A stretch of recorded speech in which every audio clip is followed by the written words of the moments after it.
It's lonely. It's very lonely. I just know that if that loneliness can exist, so can other things, and I will be okay. Rachel Zegler's addition to the Snow White 2025 project ignited a firestorm of debate, pitting devoted fans of the 1937 classic against the studio's bold push to reinvent a cherished masterpiece. At the same time, modern viewers remain curious about the promise of a radically updated fairy tale that challenges Disney traditions on romance, heroism, and the role of a princess in her own story. Rachel Zegler's interviews became particularly controversial, her remarks suggesting that the original storyline was regressive, her casual dismissal of the older film's romantic center, and her emphasis on Snow White's modern independence rubbed many fans the wrong way. Some felt she was mocking a cherished legacy. Others applauded her courage in challenging tired tropes. Still, the uproar took on a life of its own as social media latched onto her quotes and spliced them into viral sound bites. Overnight, Zegler found herself labeled as the actress who hates the source material, and every follow-up comment only seemed to deepen the sense that this was an all-out war between reverence for the past and a push to modernize. Tension only escalated once rumors circulated that Zegler and her co-star Gal Gadot were at odds. Gadot, initially cast as the evil queen, had remained relatively quiet about the film's direction, but certain awards show appearances hinted at friction, with the two leads barely interacting. Reports suggested that major sequences might have been trimmed or reshot because of creative clashes, presumably to appease Zegler's perspective on how Snow White should be portrayed. Without public confirmation, the speculation soared, adding fuel to the notion that the film's set was a battleground of conflicting visions. Each week brought new tidbits of rumored drama, from personal disagreements to disagreements over how comedic or dark certain scenes should be. As the excitement and dread surrounding this remake reached a boiling point, South Park entered the picture. Known for its sharp, irreverent parodies, the show wasted no time skewering the Snow White remake. In a brief but brutal segment, a cartoon version of Rachel Zegler ranted about the 1937 film, described it as archaic, and insisted that her new Snow White would save society from outdated norms. While the moment was short, it was instantly recognizable as a jab at Zegler's real-life interviews. Within hours, social media lit up with clips, memes, and breakdowns of how accurately South Park had captured both her tone and Disney's attempts to rebrand a beloved fairy tale. Meanwhile, fans and pundits wondered how Zegler might react, and that's where fresh controversy exploded. Insiders claimed she was furious, blindsided, and upset that her critics had even more ammunition against her. The short parody was far from flattering, portraying her as an egotistical star who didn't respect the source material or the Disney legacy. Just as important, it cast a spotlight on Disney's behind-the-scenes chaos, lampooning executives as flustered suits scrambling to contain her explosive remarks. The comedic portrayal quickly became the definitive pop culture snapshot of the Snow White controversy.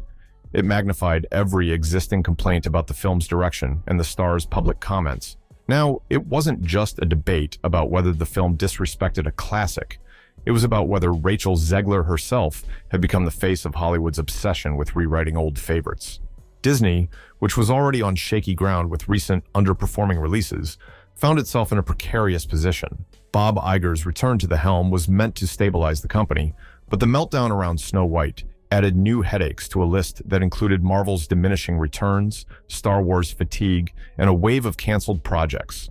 The notion that a single actress's statements and a few minutes of South Park satire could overshadow a high-budget remake seemed unthinkable, yet there it was, unfolding in real time, making headlines across entertainment outlets. Executives started canceling promotional appearances for Zegler, citing scheduling issues, but widely suspected to be an attempt at damages control. After all, each interview had been dissected online for potential controversies, and the last thing Disney needed was more incendiary quotes. From Zegler's perspective, the constant cancellations felt like a muzzle. Rumors abounded that she was outraged at having to remain silent, especially while South Park's parodies circulated and her critics raged on social media. Some insiders speculated she considered legal action, claiming her contract stipulated promotional rights that Disney was effectively denying. Whether this was a genuine threat or simply a strategic warning remained unclear. Yet it underscored just how deep the disconnect between Disney and its stars appeared to be. Instead of banding together to confront the negative buzz, they found themselves at cross purposes, each side suspecting the other of handling the situation poorly. As these tensions mounted, the internet continued to churn out theories and reactions.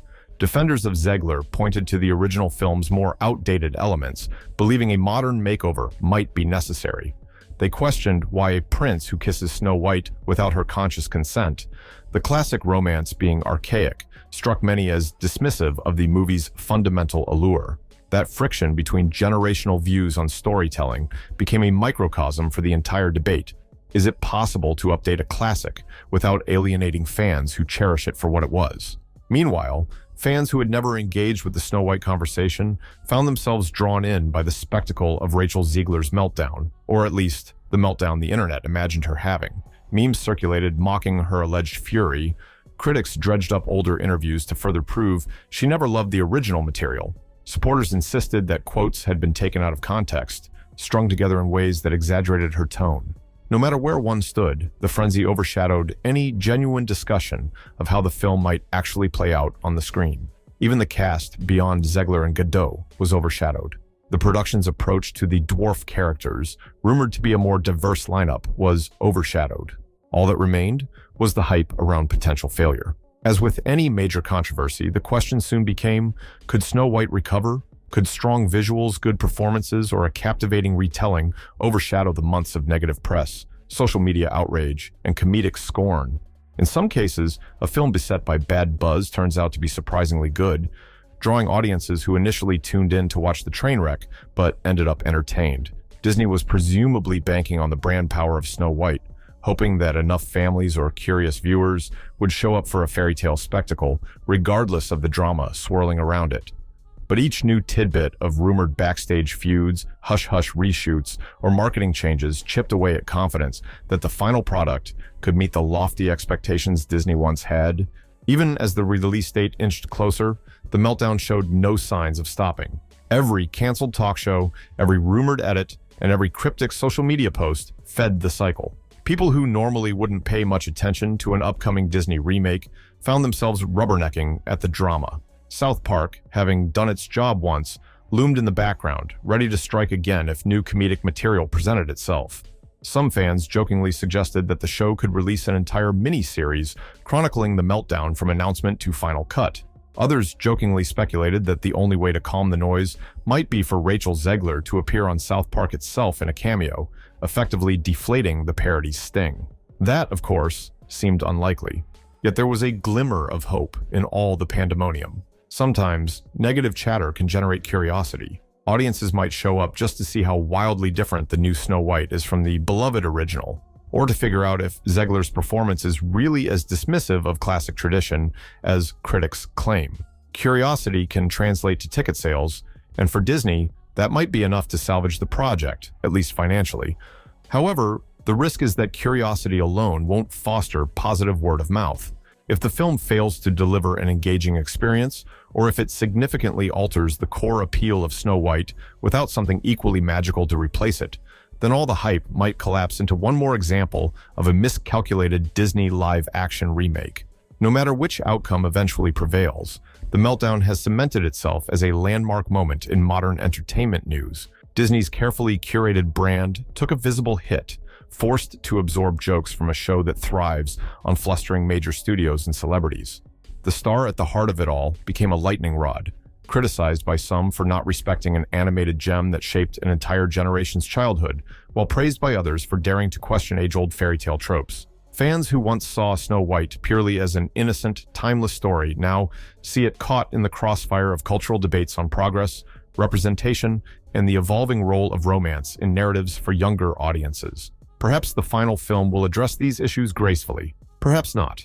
Now that you've seen the twists and turns of this Snow White saga, I'd love your perspective. Should Disney modernize a classic or remain faithful to its roots? Did Rachel Zegler's comments alter your view, or are you just curious to see how it all unfolds? Share your thoughts below. Hit that like button if you found this breakdown enlightening, and subscribe for more deep dives. Thanks for watching.